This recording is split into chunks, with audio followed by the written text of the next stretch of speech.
शाम 7 बजे DD national पर।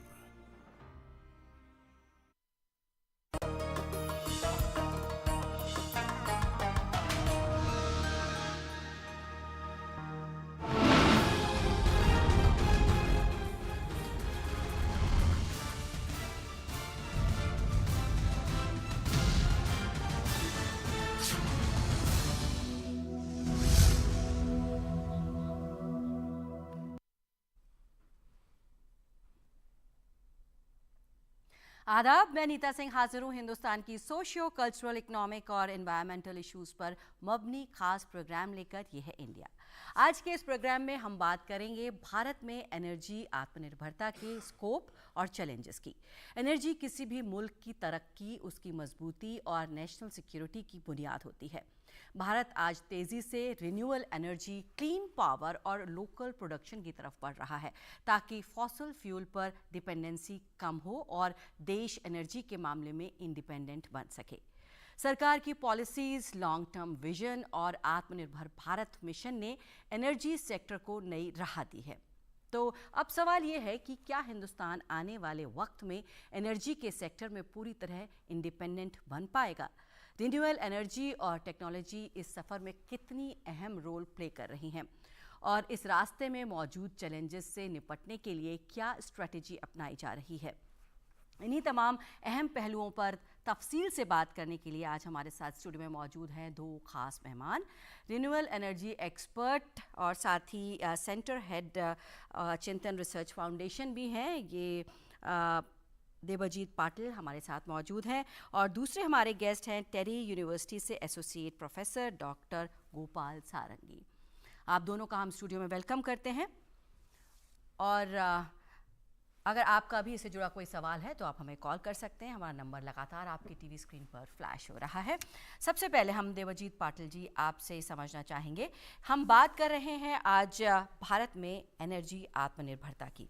एनर्जी आत्मनिर्भरता से क्या मतलब है? नमस्कार। एनर्जी आत्मनिर्भरता जब हम बोलते हैं, बेसिकली अंग्रेजी में एनर्जी सिक्योरिटी टर्म यूज़ करते हैं। ये एक फ्रेमवर्क हम बोलते हैं एनर्जी ट्राइलेमा। 3 मुख्य पैरामीटर से ये बनता है। एक है एनर्जी सिक्योरिटी, जो एनर्जी आत्मनिर्भरता बोल रहे हैं, जो कि अवेलेबिलिटी ऑफ एनर्जी, कि हम जो भी काम करते हैं, किसी ने बोला है यूएन के तरफ से एनर्जी जो है एक गोल्डन थ्रेड है। It's like sustainable energy is a golden thread, जो कि सारे बाकी काम जैसे एडुकेशन चाहिए, हेल्थ चाहिए, लाइवलीहुड, पॉवर्टी इरेडिकेशन, कोई भी हम काम करें उसके लिए एनर्जी ज़रूरत है। And sustainable form of energy, continuous form of energy हमें ज़रूरत है। तो इसलिए energy security is very important for a country. अगर हम एनर्जी आत्मनिर्भर होंगे तभी हम आगे कुछ डेवलपमेंट के बारे में सोच सकते हैं जी। अगर हमारे पास एनर्जी नहीं है तो आगे हम डेवलपमेंट के बारे में सोच नहीं सकते या बहुत दिक्कतें होंगे डेवलपमेंट करने में। दूसरा एक पहलू इसकी है कि एनर्जी इक्विटी। एनर्जी अवेलेबल तो है, एनर्जी सिक्योर बन गए, लेकिन सारे लोगों के बीच में क्या एनर्जी पहुंच रहा है एट एन अफोर्डेबल प्राइस, सही कीमत में एनर्जी पहुंच रहा है? क्या सभी लोग एनर्जी को अपने काम के लिए इस्तेमाल कर पा रहे हैं? क्या कि गिने चुने कुछ लोग कर रहे हैं और बाकी लोगों के पास पहुंच ही नहीं रहे, वही पुराने ट्रेडिशनल एनर्जी बायोमास या उसी पे निर्भर है, या मॉडर्न फॉर्म्स ऑफ एनर्जी उनके पास भी पहुंच रहा है? तो ये भी पहलू देखना है कि एनर्जी अफोर्डेबल है क्या, energy whether it is equitably distributed through out the country. And third important is the environmental sustainability. तो इसको हम तीनों को मिला के बोलते हैं एनर्जी ट्राइलेमा। उसमें भारत के लिए सबसे इंपॉर्टेंट जो है वो एनर्जी आत्मनिर्भरता है, क्योंकि हम डेवलपिंग कंट्री है, हमें ज़्यादा एनर्जी चाहिए, हमारी कंजम्पशन बहुत ही कम है। तो आगे जाने के लिए हमें कंजम्पशन बढ़ाना होगा, इसलिए बहुत भरपूर एनर्जी चाहिए इन डिफरेंट फॉर्म्स, जो कि आगे हमें एनर्जी जो हम विकसित भारत की बात कर रहे हैं उसको पाने के लिए हमें सहायक निर्णय। Energy will be a fundamental to achieve that Viksit Bharat status. जी बिल्कुल। तो अभी हमने समझा कि हम बात कर रहे हैं एनर्जी आत्मनिर्भरता की, इसकी अहमियत क्या है, इम्पॉर्टेंस क्या है। आपसे समझना चाहेंगे डॉक्टर गोपाल सारंगी कि हम जो बात कर रहे हैं एनर्जी आत्मनिर्भरता की, आखिर ये है क्या? लेमन लैंग्वेज में आप समझना चाहेंगे कि क्या ज़रूरत है इसकी, क्या है इसका मतलब? बिल्कुल धन्यवाद मुझे बुलाने के लिए। मैं बिल्कुल एकदम सहमत हूँ जैसे डॉक्टर पालित ने अभी बताया कि गोल्डन जो थ्रेड एनर्जी को बोलते हैं, हमारा एक कॉन्टेक्स्ट में देना चाहता हूँ। हमारा जो डेवलपमेंट का जो गोल है, विकसित भारत है, वो 2047 का है और हमारा एनर्जी आत्मनिर्भर का गोल 2047 है जी। सो ये कोरिलेशन है कि हम डेवलप्ड जो होंगे, हम चाहते हैं कि हमारा जो एनर्जी का जो सिक्योरिटी क्वेश्चन है वो भी एड्रेस हो जाए। इसीलिए है क्योंकि कुछ पर्टिकुलरली जैसे ऑयल एंड गैस है, उस फील्ड में देखेंगे तो almost 80 to 90% oil and gas हम बाहर कंट्री से भी इंपोर्ट कर रहे हैं, काफ़ी डिपेंडेंट है। तो अभी जो एनर्जी प्रोफाइल हम देखेंगे, जैसे हमारा कोल है, सो कोल का जो कंटेक्स्ट है, कोल डिपेंडेंट हमारा बहुत हैवी है जी। बट प्रेशर ये है कि हम एनर्जी सिक्योरिटी की बात अभी बहुत महत्वपूर्ण है हमारे कंट्री के लिए, बिकॉज एनर्जी का जो इशू है, एनर्जी इशू सिर्फ नहीं है, हम ये बहुत क्लोजली क्लाइमेट चेंज का कंसिडरेशन के साथ जुड़ा हुआ है जी। अभी जो COP30 कंप्लीट हुआ है, कोल का डिबेट भी हुआ था, उसमें अभी प्रॉब्लम हमारे लिए ये है कि इंटरनेशनल जो डेवलप्ड कंट्रीज पर्टिकुलरली है, वो चाहते हैं कि हमारा जो कोल कंजम्पशन प्रोडक्शन कम हो जाए। ये आज का बात नहीं है, ये भी को आपका जो कॉन्फ्रेंस ऑफ पार्टीज का होता है, इवेंट हर साल होता है क्लाइमेट कॉन्फ्रेंस ग्लोबली, वो ग्लासगो जो कमेटी हुआ था उसमें डिस्कशन हुआ था कि इंडिया को जो प्रेशर था कि आप कोल कम्प्लीटली फेज आउट कर लो जी। बट इंडिया इसमें माना नहीं, इंडिया डिडंट एग्री बिकॉज हमारा कोल जो इकोनॉमी है उसके बारे में आगे भी चर्चा करेंगे, कोल का महत्वपूर्ण क्यों है, क्यों हम कोल से जाना डिफिकल्ट है। तो कोल एक सिग्निफिकेंट चौंक हमारा एनर्जी सप्लाई में है और इसीलिए हमने बोला कि हमने कोल फेज डाउन करेंगे, पहला चीज़। सेकेंड, हमने ये नहीं बोला कि किस रेट में फेज डाउन करेंगे, क्योंकि हमारा जो इकोनॉमी डिपेंडेंट है कोल के ऊपर काफ़ी है और हमारा ऑयल गैस काफ़ी हमने इंपोर्ट करते हैं। तो हमारे कंट्री के लिए जब तक एक अल्टरनेटिव एनर्जी सोर्स मिल नहीं जाता तब तक हमने इंक्रीमेंटली चेंज करेंगे, but we cannot suddenly stop coal consumption, coal production. तो हमारा energy security point of view से हमारा जो क्वेश्चन हमारे लिए है कि एक तो पहला है कि हमारे लिए एनर्जी सोर्स क्या है। सेकंड, जैसे अभी पालित सर ने बताया कि हमारा जो ग्रोइंग इकोनॉमी है, 7 to 8% हम रेट में हम इकोनॉमी ग्रो कर रहा है और हमारा जो एनर्जी डिमांड है उसका प्रोजेक्शन है कि by 2047 also 3 times energy demand बढ़ जाएंगे। अर्बन पॉपुलेशन काफ़ी ग्रो करेगा, हमारा कूलिंग हीटिंग डिमांड काफ़ी बढ़ेगा। तो हमारा एनर्जी सिक्योरिटी क्वेश्चन आज का नहीं है, फ्यूचरिस्टिक है एंड हम टारगेट करेंगे बाई 2047 हम एनर्जी डिपेंडेंट हो जाए और डेवलप्ड कंट्री के हिसाब से टारगेट कर रहे हैं। तो हम अगर क्लाइमेट एनर्जी का जो कॉन्फ्लिक्ट देखेंगे, जैसे ट्राइलेमा का बात सर कर रहे थे अभी, तो हमारा क्लाइमेट चेंज के लिए गोल 2047 है, सॉरी 2070 है। 2070 में हमारा गोल है कि will become a net zero, but उससे पहले हमारा डेवलप्ड गोल आ गया, डेवलप्ड कंट्री बनेंगे। तो हमारे लिए डेवलपमेंट प्रायोरिटी जो है वो ज़्यादा है क्लाइमेट चेंज प्रायोरिटी से। इसका मतलब ये नहीं कि हमने क्लाइमेट चेंज में कुछ नहीं कर रहे हैं या एनर्जी में कुछ नहीं कर रहे हैं। तो ये एनर्जी सिक्योरिटी क्वेश्चन इसीलिए बड़ा है क्योंकि एनर्जी सिक्योरिटी इज नॉट कि जो सिस्टम अभी है उसी को आगे लेके चले, पर सिस्टम के अंदर काफ़ी चेंजेस हो रहा है। तो हमने उस चेंजेस को कैसे एड्रेस करेंगे आगे जाके। तो हमारे लिए फ्यूचर डिमांड है, एनर्जी डिमांड है, फ्यूचर में जो टेक्नोलॉजी आएगा, जो मार्केट चेंज हो रहा है, जो फाइनेंस चाहिए, जो रेगुलेशन चाहिए, तो मार्केट, टेक्नोलॉजी, फाइनेंस, रेगुलेशन, ये सारे जो अंदर में चेंज हो रहा है एनर्जी सेक्टर में, उसको कीप दैट इन माइंड और उसको चलते हुए हमारा एनर्जी सिक्योरिटी क्वेश्चंस को कैसे एड्रेस करें। इसीलिए एनर्जी सिक्योरिटी क्वेश्चन आज बहुत बड़ा महत्वपूर्ण रोल है हमारे कंट्री के लिए। जी बिल्कुल। देवजीत जी, अगर हम एनर्जी आत्मनिर्भरता की, एनर्जी सिक्योरिटी की बात करें तो ये 2-way प्रोसेस है। क्या आप इससे इत्तेफाक रखते हैं कि रिड्यूसिंग फॉसिल फ्यूल कंजम्पशन, पहली बात ये, और दूसरा एक्सपेंडिंग रिन्यूएबल? जी ज़रूर इससे इत्तेफाक रखते हैं and I fully support this theory. But इससे पहले कि मैं just would like to add what doctor Sarangi ji ने अभी जो मेंशन किया, इसको कॉन्टेक्स्ट में डालने के लिए, आपकी क्वेश्चन को आंसर देने के लिए भी ये कॉन्टेक्स्ट चाहिए। आज के दिन पे हमारी energy consumption, per capita energy consumption, प्रति व्यक्ति एनर्जी जो कंज्यूम कर रहे हैं इलेक्ट्रिसिटी के क्षेत्र में लगभग 1300 यूनिट किलोवाट आवर।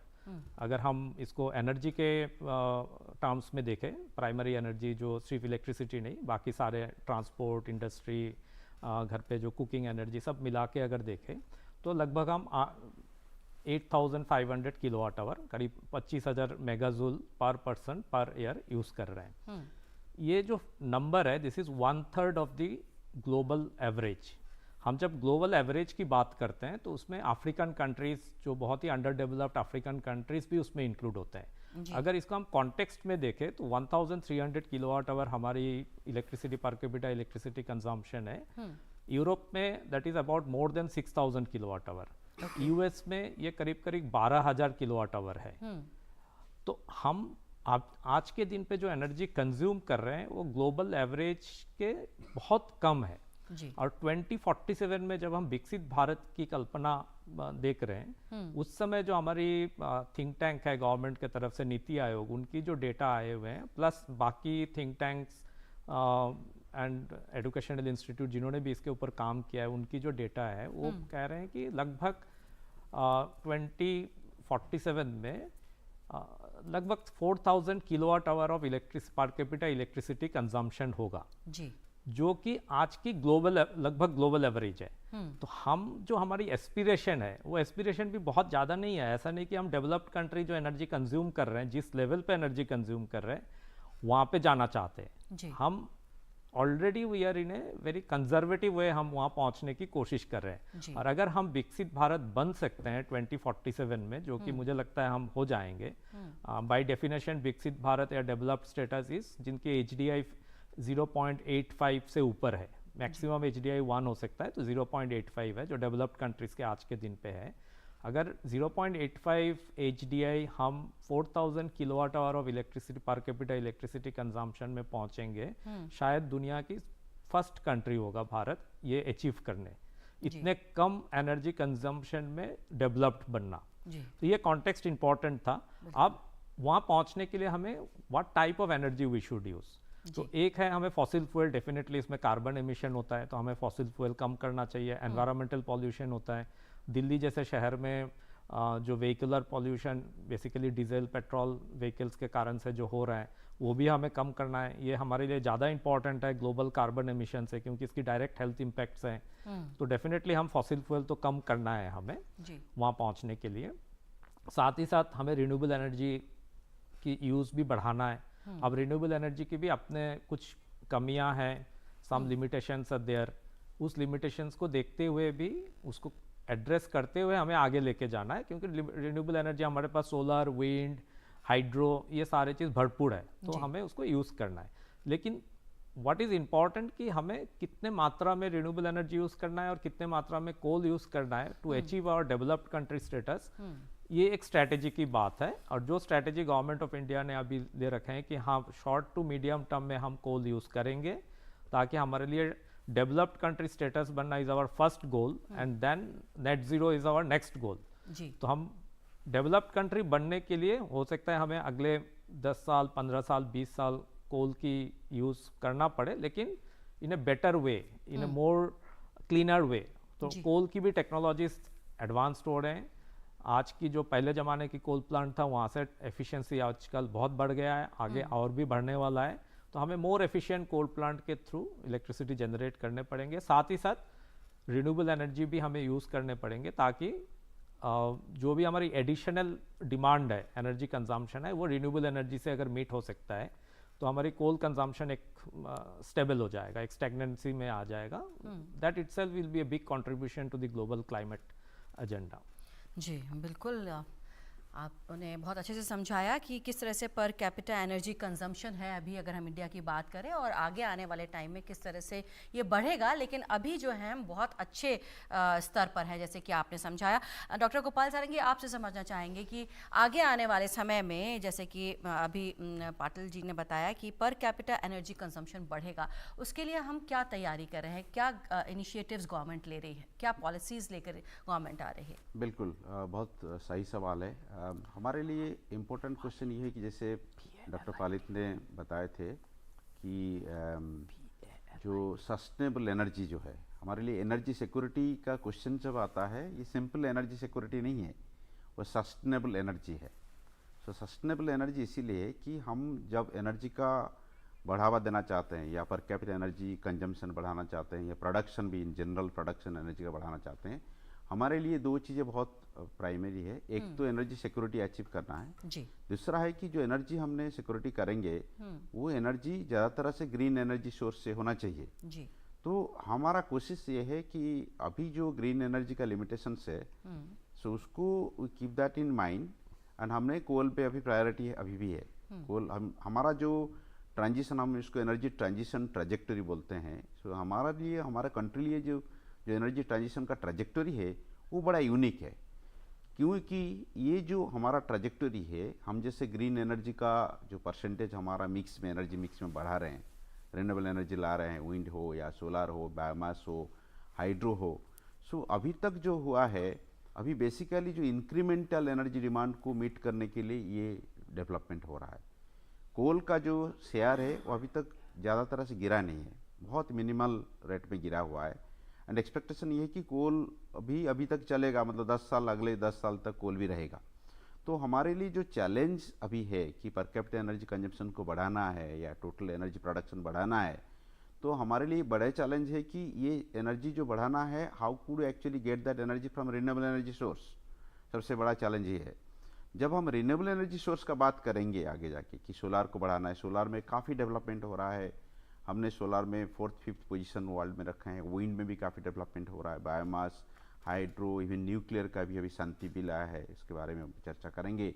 तो इसमें हर चीज़ें पे हमने डेवलपमेंट कर रहे हैं, बट हमारे लिए प्रॉब्लम्स भी इतने हैं क्योंकि हम अगर रिन्यूएबल एनर्जी को जाएंगे तो रिन्यूएबल एनर्जी जैसे हम बोलते हैं क्रिटिकल मिनरल डिपेंडेंट है। हमें कोबाल्ट चाहिए, लिथियम चाहिए, बहुत सारे जो क्रिटिकल मिनरल्स चाहिए, और काफ़ी सारे क्रिटिकल मिनरल्स हमारे कंट्री में अवेलेबल नहीं है। अगर भी अवेलेबल है उसको एक्सट्रैक्शन करने में काफ़ी चैलेंज है, रिस्क काफ़ी हाई है। तो हम अभी तक जो है क्रिटिकल मिनरल्स बाहर कंट्री से डिपेंडेंट है। तो हम अगर सपोज कोल, ऑयल, गैस से छोड़कर रिन्यूएबल एनर्जी को जाएंगे, तुरंत जंप करेंगे, तो similar problems can come of security related challenges. तो हम इसलिए इंक्रीमेंटली चेंज कर रहे हैं। अगर हमने कोल, ऑयल, गैस से रिन्यूएबल एनर्जी को जा रहे हैं, हम ये देख रहे हैं कि ये जो डिपेंडेंस अभी है वो डिपेंडेंस चेंज होकर नया डिपेंडेंस आ जाएगा। तो इंटरनेशनल जो जियोपॉलिटिक्स है अराउंड एनर्जी, जिसमें इंडिया का पोजीशन जो है वो पोजीशन डिफरेंटली चेंज हो जाएगा।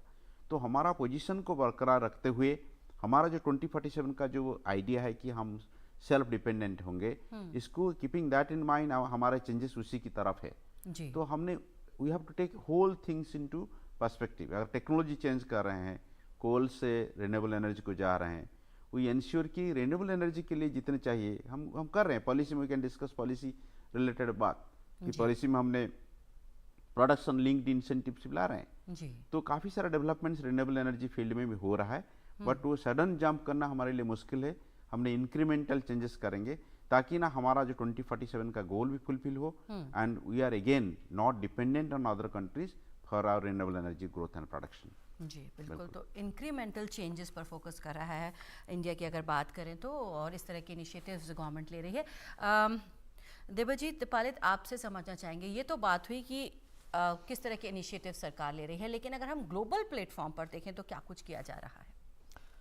ग्लोबल प्लेटफॉर्म में अगर देखें तो भारत बहुत ही लीडिंग पोजीशन ले रहा है। फॉर एग्जांपल 2015 में जब पेरिस क्लाइमेट एग्रीमेंट हुआ था तो उस समय भारत और फ्रांस दोनों मिलके इंटरनेशनल सोलर अलायंस फॉर्म किए थे, जो कि international solar alliance is an organisation which is a global south based organisation. ज़्यादातर ऑर्गेनाइजेशन डेवलप्ड कंट्रीज में उनकी हेडक्वार्टर है।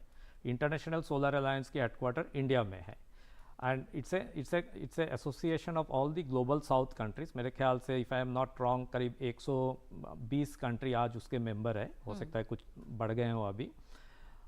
सारे ग्लोबल साउथ के, ज़्यादातर कंट्रीज़ ग्लोबल साउथ के हैं, जहाँ पे ट्रॉपिकल कंट्रीज़ जिनको हम बोलते हैं, ट्रॉपिक ऑफ दोनों ट्रॉपिक्स के बीच में जो, और जहाँ पे सोलर रेडिएशन ज़्यादा है, जो सोलर के माध्यम से अपनी एनर्जी सिक्योरिटी प्लान कर रहे हैं, तो ये सारे कंट्रीज़ इनके मेंबर है and India is taking the lead. This is one. Second, there is another organisation जो इंडिया, ब्राज़ील और यूएस ने मिल के बनाया है। It is called global biofuel alliance. Biofuel is another source of energy, जो जैसे if I put a context, India में जो एग्रीकल्चरल रेसिड्यू है, जिसको हम नॉर्थ इंडिया में पराली बोलते हैं, वहाँ से बहुत अच्छा बायोफ्यूल बन सकता है और बन भी रहा है, ये शुरुआत हो गया है। Biofuel can help us to achieve our energy security, reducing our petroleum consumption, जिसके ऊपर हम करीब करीब 70% बाहर से इंपोर्ट करते हैं, and we are not energy secure. तो biofuel can help us to do that. हम नेचुरल गैस इंपोर्ट करते हैं, उसके बदले में हम CBG कॉम्प्रेस्ड बायोगैस, जो इंडिया में again agricultural residue based biogas बन सकता है, जो काउडंग है उसके बेसिस पे बायोगैस बन सकता है। So that also we can use to assure our energy security. तो ये ग्लोबल बायोफ्यूल अलायंस भी इंडिया ने फॉर्म किया है। एक तीसरा ऑर्गेनाइजेशन है coalition for disaster resilient infrastructure, CDRI। ये भी इंडिया ने लीड लेके, इंडिया, इसकी हेड ऑफिस भी, हेडक्वार्टर भी इंडिया में ही है, हमारे भारत में है। So these are some of the things जहाँ पे भारत ने लीड लेके अपने यहाँ इनकी हेडक्वार्टर बनवाया, बाकी सारे कंट्रीज़ को ऑन बोर्ड किया और बहुत जोरों से काम चल रहा है। Solar, biofuel, disaster resilient infrastructure, ये सब मामले में। In addition to that, India is taking a lead very active step in the conference of the parties, जो UNFCCC की जो फ्लैगशिप इवेंट है, क्लाइमेट चेंज के ऊपर चर्चा करने के लिए फ्लैगशिप इवेंट है, हर साल होता है। भारत ने 2028 में COP की जो 33rd एडिशन है वो ऑर्गेनाइज करने के लिए अपनी प्रपोजल ऑलरेडी प्लेस किया है, and we are hoping that in 2028 India for the first time ये COP 33 will be hosted by India. और हमें उम्मीद है कि आज से, और हमें ये आशा है कि गवर्नमेंट की तरफ से भी, कि 2028 और जो COP 33 है 3 साल में 2028 में होने जा रहा है, आज कुछ ऐसा कदम भारत लीडरशिप पोजीशन में रहते हुए उठाएगा जिससे कि दुनिया को not just energy security for India and clean energy security for India, but also एक ग्लोबल साउथ के लिए एक मिसाल बन के आएगा, एक टेम्पलेट क्रिएट किया जाएगा इंडिया के तरफ से, ताकि सारे कंट्रीज ग्लोबल साउथ के जो है वो भी अपनी एनर्जी सिक्योरिटी में उतने ही ध्यान दे और इसको फुलफिल करे सस्टेनेबल एनर्जी के माध्यम से, ताकि हम कोल और जो भी फॉसिल फ्यूल है उससे जितना जल्दी छुटकारा मिल सकता है। हमारे लिए global climate is definitely a concern, but as I said earlier, हमारे लिए local climate is a bigger concern. जी। तो फॉसिल फ्यूल से छुटकारा हमें ये नहीं, इसलिए नहीं चाहिए कि ग्लोबल क्लाइमेट बहुत अच्छा हो जाएगा, वो सबकी रिस्पॉन्सिबिलिटी है, सारे ग्लोब की जितने भी कंट्रीज हैं, पर्टिकुलरली द डेवलप्ड कंट्रीज, उनकी ज़्यादा जिम्मेदारी है। बट हमारे लिए अपनी लोकल क्लाइमेट को सुधारने के लिए ये बहुत इंपॉर्टेंट है कि हम जितना जल्दी हो सके पेट्रोल, डीजल, ये सब से अपने आप को क्लीनर फ्यूल की तरफ लेके आए। जी बिल्कुल।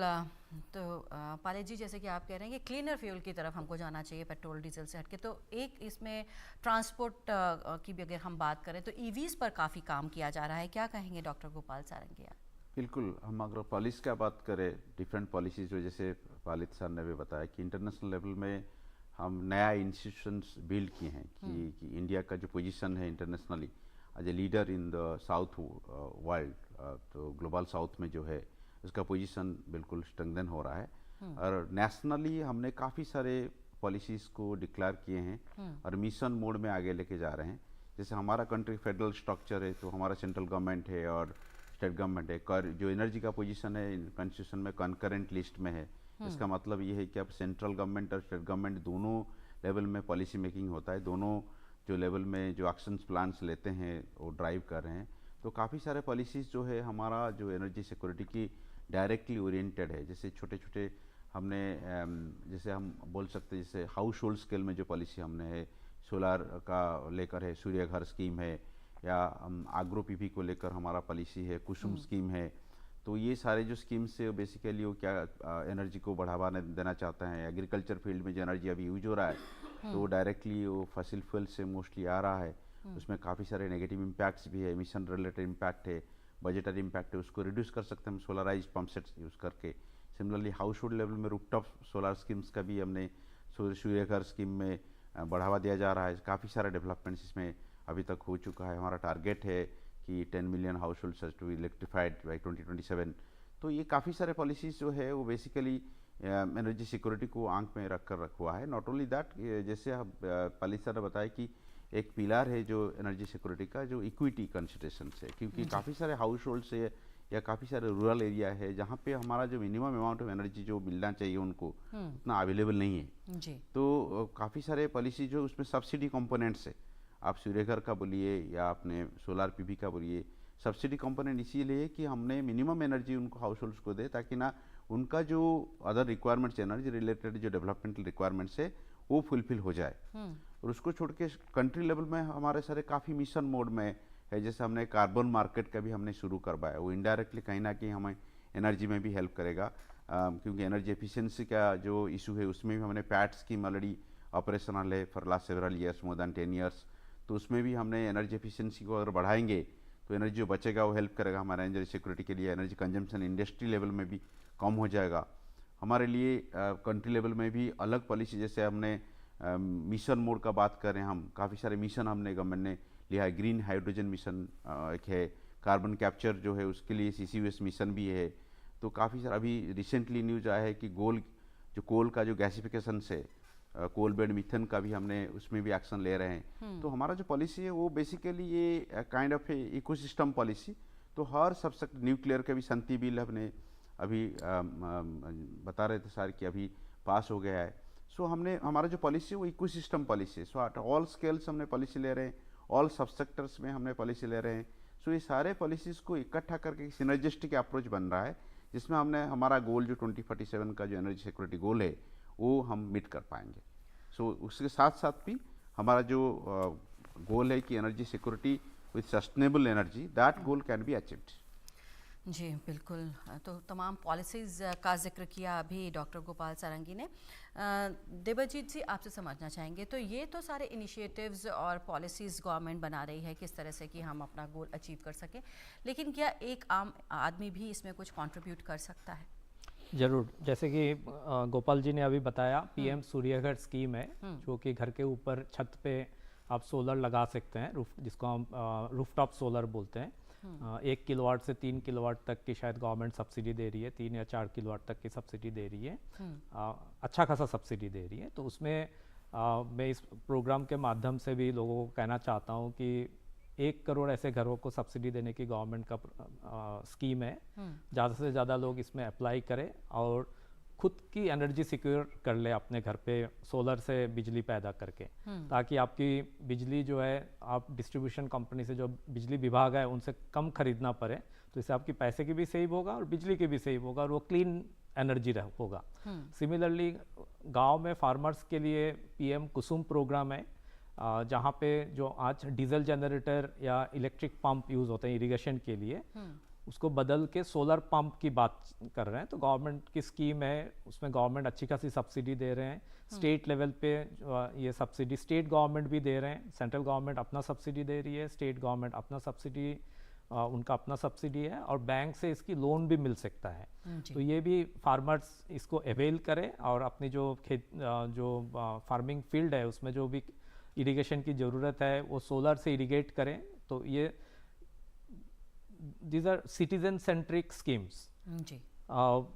इंस्टेड ऑफ लार्ज स्कीम, ये सिटीजन सेंट्रिक स्कीम स्टार्ट किया गया है।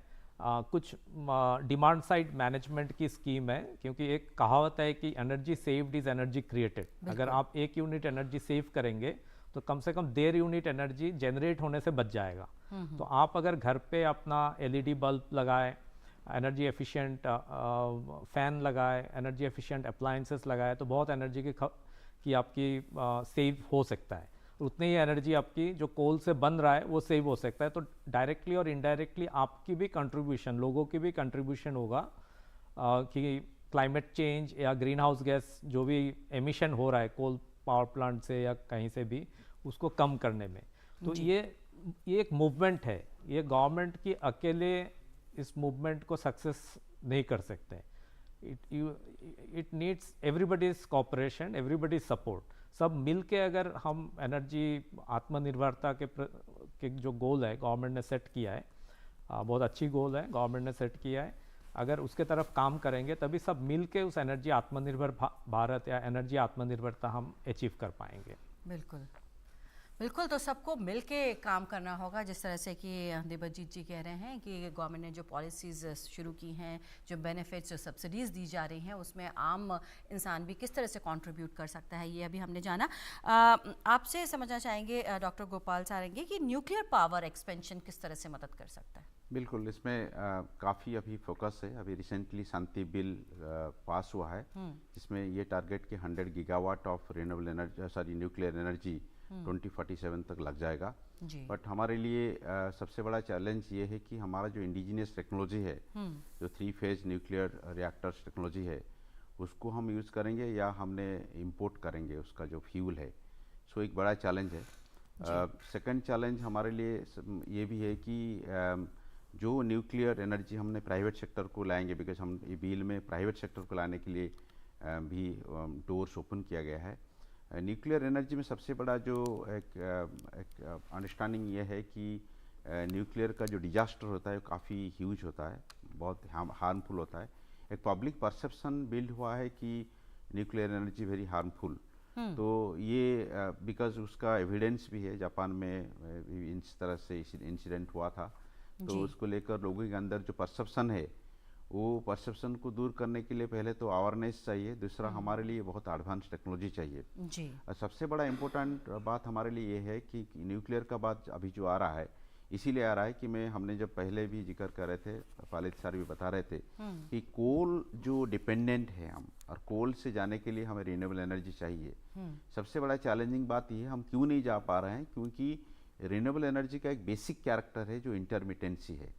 जब तक उसको जैसे विंड ब्लो करेगा तो एनर्जी आएगा, सनशाइन करेगा तो सन का जो एनर्जी आएगा।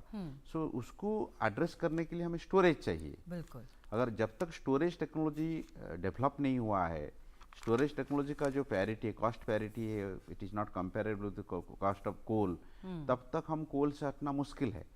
तो हमारे लिए कोल और रिन्यूएबल एनर्जी का बीच वाला जो है न्यूक्लियर एनर्जी जो है, ये हमारे लिए इंटरमिटेंट इश्यूज को कुछ दूर एड्रेस कर सकता है, जिसको हमने बोलते हैं टेक्निकल लैंग्वेज में बेस लोड। मिनिमम लोड जो है, जो वो आपका 12 मंथ्स 24 आवर्स जो लोड रहता है, उसको बेस लोड बोलते हैं। अगर बेस लोड मिनिमम एनर्जी का जो लोड है, वो अगर रिन्यूएबल एनर्जी में हम सर्व नहीं कर पा रहे हैं, वो न्यूक्लियर एनर्जी में सर्व कर पाएंगे, ये एक्सपेक्टेशन है। इसीलिए हमारा 100 गीगावाट का कैपेसिटी हमने जो 2047 का हम टारगेट कर रहे हैं। बट हमारे लिए प्रॉब्लम है कि हम जो 100 गीगावाट का कैपेसिटी टारगेट कर रहे हैं, और 2047 में हमारा बेस लोड का requirements might be much higher. तो हमारे लिए whether 100 gigawatt would be enough और not, that is something which is also need to think about. Second, also storage technology हमारा डेवलप हो रहा है, बट स्टोरेज टेक्नोलॉजी का कॉस्ट अभी भी पैरिटी नहीं है, it is not actually comparable with the coal cost. तो हम कोल से जाने के लिए हम स्टोरेज को जो है स्केल अप करना पड़ेगा। हम इकोनॉमी ऑफ स्केल बोलते हैं, जैसे हमने एलईडी का, लाइट का इकोनॉमी ऑफ स्केल यूज करके उसका कॉस्ट रिडक्शन किया था। तो स्टोरेज का टेक्नोलॉजी जब कॉस्ट रिडक्शन हो जाएगा, जैसे हमारा पीएसपी पम्प्ड हाइड्रो स्टोरेज है और बैटरी स्टोरेज है, पम्प्ड हाइड्रो स्टोरेज जो है लॉन्ग टर्म बोलते हैं उसको, अच्छा है हमारे लिए।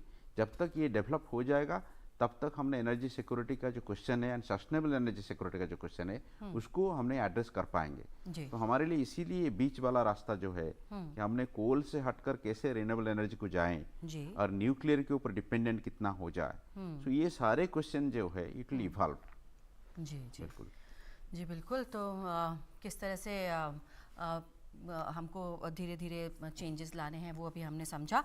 आपसे समझना चाहेंगे देवजीत पालित जी कि तमाम तरह की लिमिटेशंस और चैलेंजेस हैं, किस तरह से हमको एनर्जी इंडिपेंडेंस या आत्मनिर्भरता लानी है या सिक्योरिटी लानी है उसके लिए, लेकिन क्या हम इसके लिए पूरी तरह से तैयार हैं? अगर हम ग्रिड मॉडर्नाइजेशन की बात करें, क्या हम तैयार हैं उसके लिए? जरूर। बिफोर आई आंसर दैट, मैं जस्ट एक छोटा सा कमेंट करना चाहता हूँ अबाउट न्यूक्लियर, क्योंकि अभी अभी हाल ही में ये बिल शांति एक्ट पास हुआ है।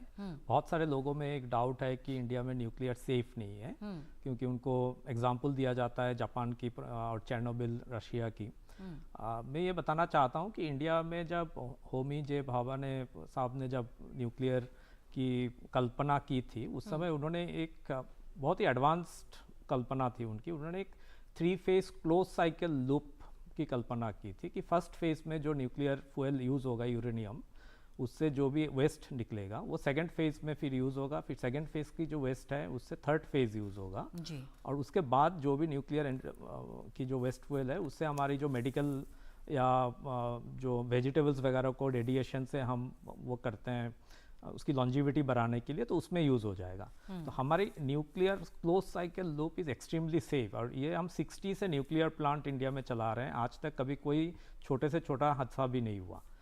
वेरएस वेस्टर्न कंट्रीज या जापान या रशिया की nuclear cycle is a different cycle. So वहाँ की जैसा हमारे यहाँ पे हम कंपेयर नहीं कर सकते दोनों को।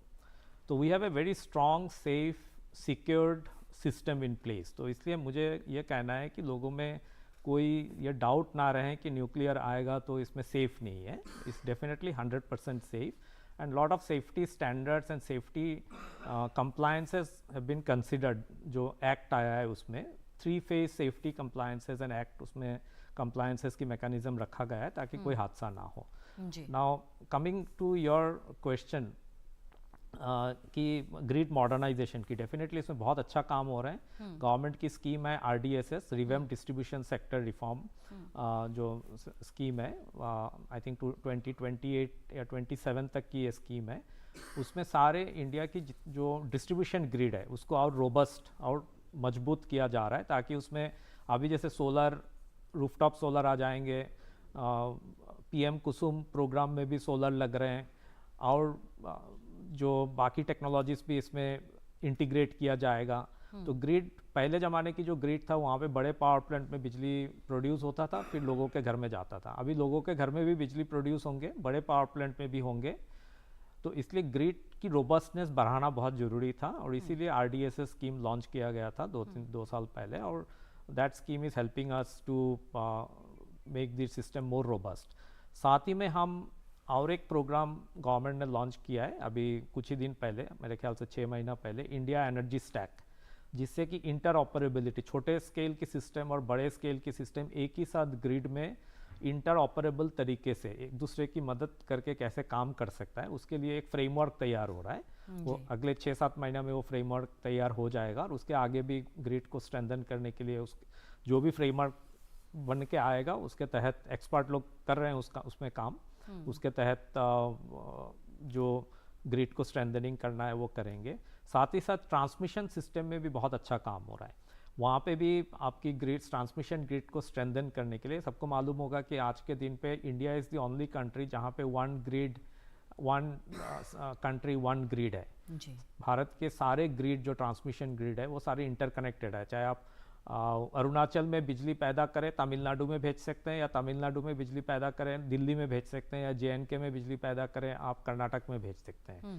सारे ग्रिड इंटरकनेक्टेड है। आज के दिन पे उस ग्रिड का और स्ट्रेंथन और ग्रिड की कैपेसिटी बढ़ाने की, ताकि जहाँ पे भी रिन्यूएबल एनर्जी प्रोड्यूस हो, न्यूक्लियर एनर्जी प्रोड्यूस हो, उसको सारे कंट्री में डिस्ट्रीब्यूट किया जा सके। उसके तहत में जहाँ जहाँ भी ट्रांसमिशन ग्रिड बनाने की ज़रूरत है वो गवर्नमेंट एक बड़े स्कीम के तहत, ग्रीन एनर्जी कॉरिडोर है, उसके तहत वो कर रहे हैं जी।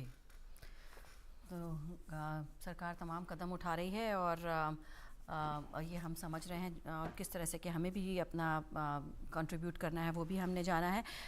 डॉक्टर गोपाल सारंगी, ये तो हमने जाना कि क्या इम्पोर्टेंस है अगर हम बात करें एनर्जी सिक्योरिटी की, एनर्जी आत्मनिर्भरता की, किस तरह से कि एनवायरनमेंट के लिए ज़रूरी है, हमारे लिए ज़रूरी है। क्या इसका इम्पैक्ट इकॉनमी पर भी पड़ेगा, इंडियन इकॉनमी पर? बिल्कुल, बिकॉज हम जो आउटपुट प्रोड्यूस करते हैं उसको GDP बोलते हैं। तो GDP में एनर्जी का जो कंट्रीब्यूशन है काफ़ी ज़्यादा है। बट चैलेंज हमारे लिए ये है कि कुछ डेवलप्ड कंट्रीज है, उन्होंने उसको बोलते हैं कि आप जो क्या करते हैं, जब आउटपुट प्रोड्यूस करते हैं आप जो एनर्जी यूज़ करते हैं वो क्लीन एनर्जी यूज़ करते हैं, उसमें उसको बोलते हैं डिस्कनेक्ट कर देते हैं, डीकपलिंग उसको बोलते हैं इकोनॉमिक्स के लैंग्वेज में। इसमें ये मतलब है कि आप आउटपुट प्रोड्यूस कर रहे हो बट एमिशंस जनरेट नहीं कर रहे हो। तो हमारे लिए सबसे बड़ा चैलेंज है, बिकॉज हम एक हाई राइजिंग इकोनॉमी है। तो हमारा जो एनर्जी का आत्मनिर्भर का बात हम कर रहे हैं, इसीलिए कर रहे हैं कि हमारा इकोनॉमी का ग्रोथ अभी बढ़ेगा जी। हमने 2047 का डेवलप टारगेट रखे हैं, तो जो इकोनॉमी का ग्रोथ रेट जब बढ़ेगा, हम एनर्जी ज़्यादा यूज करेंगे। तो 2 चैलेंज हमारे लिए, एक तो है कि पर यूनिट जो आउटपुट है उसमें कैसे कम से कम एनर्जी हमने यूज़ करें, क्योंकि जैसे कंपेयर किया जाए, जैसे कुछ पेपर में कंपेयर किया करते हैं कि जर्मनी में जो एनर्जी यूज़ करते हैं उसका 3 गुना हम एनर्जी यूज़ करते हैं सेम आउटपुट प्रोड्यूस करने के लिए। सो हम इसको एनर्जी इंटेंसिटी बोलते हैं। सो हम एनर्जी इंटेंसिटी को कम करना जरूरी है। सबसे बड़ा चैलेंज हमारे लिए ये है। हमने काफ़ी पॉलिसी एफर्ट्स भी लिए हैं, जैसे मैंने पहले बताया था परफॉर्म अचीव ट्रेड स्कीम है, एनर्जी एफिशिएंसी का हमारा प्रॉपर स्कीम है इंडस्ट्रियल सेक्टर के लिए। तो एक तो ये चैलेंज है, एनर्जी इंटेंसिटी को कम करना है। अभी जो दूसरा चैलेंज हमारे लिए है कि एमिशंस को भी कम करना है जी। तो एमिशंस को कम करने के लिए भी हम काफ़ी सारे कदम और बढ़ावा ले चुके हैं। एक तो हमने अभी कार्बन मार्केट का शुरू करेंगे 2026 में। ये हमने 9 सेक्टर्स आइडेंटिफाई किया गया है, उसमें इस हर सेक्टर में टारगेट दिया गया है कि कैसे अपने एमिशंस को कम करो। तो दोनों चैलेंज बराबर जो है हमारे लिए बहुत इम्पोर्टेंट है हमारा एनर्जी सिक्योरिटी का गोल को अचीव करने के लिए। तो ये जो इम्पैक्ट की बात कर रहे हैं ये काफ़ी है। दूसरा, ये तो इंडस्ट्री स्केल में हो गया। दूसरा चीज़ मैं बताना चाहता हूँ जो पालित सर ने बताया कि आप हाउस होल्ड लेवल में आप क्या कर सकते हैं। कि हाउस होल्ड लेवल में आपने अगर चाहेंगे तो you can actually move to your self energy production, either solar rooftop लगा के, वो क्लीन एनर्जी भी हो जाएगा। उसके साथ साथ ये भी मैं बताना चाहता हूँ हाउस होल्ड लेवल में भी हमको एक जागरूकता पैदा करना है। हम वी शुड बी अवेयर कि हम कैसे एनर्जी का बचावा करें, उसका कम कंजम्पशन करें। अब जब रूम में रहते नहीं है, बाहर निकल जाते हैं, can we switch off our lights and fans. हम पेड़ पौधा लगा सकते हैं क्या, उसका भी life mission government of India ने डिक्लेयर किया है। तो इंडिविजुअली हमको क्या करना पड़ेगा, इंडस्ट्री लेवल में क्या करना पड़ेगा। हमारा जो एग्रीकल्चर है जिसके ऊपर हमने 60% डिपेंडेंट अभी भी है, लोग डिपेंडेंट है, उसके लिए क्या करना पड़ेगा। सो हर तरह से हमको जो इम्पैक्ट दिख रहा है, हर जगह के काम करेंगे तो हमारा एनर्जी सिक्योरिटी का गोल भी मीट होगा। हमारा एनर्जी इंटेंसिटी का जो गोल है कि एनर्जी एफिशिएंसी बढ़ाना है, एनर्जी इंटेंसिटी कम करना है, वो भी मीट करना पड़ेगा। हमारा एमिशंस का जो गोल है वो भी मीट करना पड़ेगा। सो तीनों गोल जो है दे आर ऑल इंटरकनेक्टेड, सो एक दूसरे से कम अलग नहीं है। तो हम सारे गोल्स को लेके चलेंगे। हमारे लिए कॉम्प्लेक्स जर्नी है, डिफिकल्ट जर्नी है, बट हम अचीव कर सकते हैं क्योंकि हमारे लिए काफ़ी सारे पॉलिसी इकोसिस्टम बनाया गया है, लोगों के अंदर जो अवेयरनेस क्रिएट किया जा रहा है। तो काफ़ी सारे एफर्ट हमने ले रहे हैं इसके जो जी लाइन में। बिल्कुल डॉक्टर गोपाल, तो हम बात कर रहे हैं अब चैलेंजेस की। तो चैलेंजेस तो बहुत सारे हैं, मिशन बहुत बड़ा है, गोल बहुत बड़ा है। देवजीत जी, आप क्या कहेंगे, क्या आपकी समझ से चैलेंज सबसे बड़ा नज़र आता है इसमें?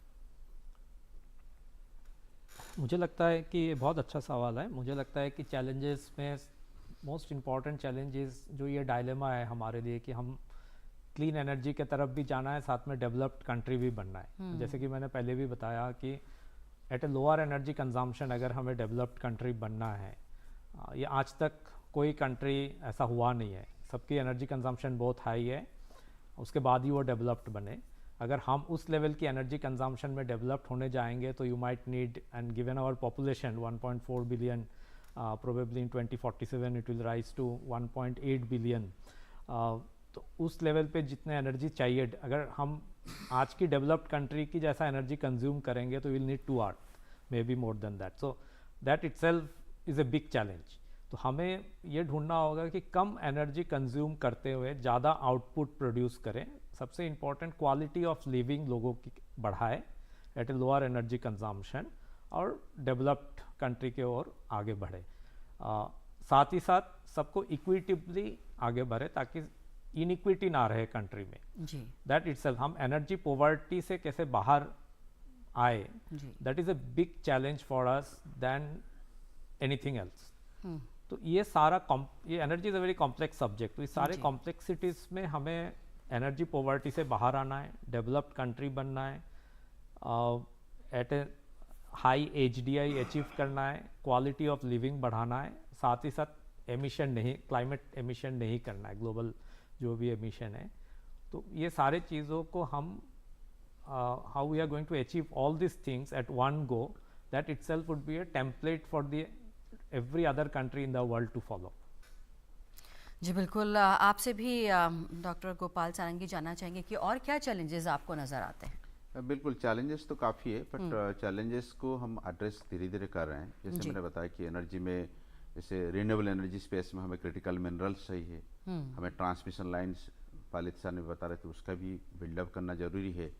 हमको इंडिविजुअल लेवल में जो अवेयरनेस पैदा करना चाहिए, हमको यूज करना जो एनर्जी उसको हमने केयरफुली माइंडफुली यूज करना चाहिए।